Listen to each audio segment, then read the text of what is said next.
కొయ్యింగ చేపల ఇగురు. అసలు ఫిష్ కర్రీ చేయడం అంటే ఎంత కష్టమో అనుకునే వాళ్ళు కూడా ఈజీగా చేసుకునే ప్రాసెస్ చెప్తాను.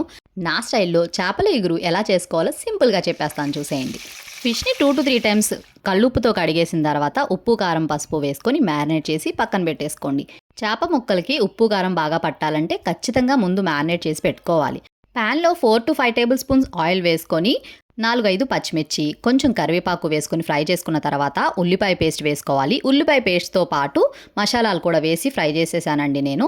సో, ఉల్లిపాయ పేస్ట్ ఎలా చేసుకోవాలంటే ఆనియన్స్, ధనియాలు, జీలకర్ర, అల్లం, వెల్లుల్లి, కొన్ని గసగసాలు కూడా వేసుకొని మిక్సీ పట్టేసుకొని ఒకేసారి ఫ్రై చేసేసుకోవచ్చు.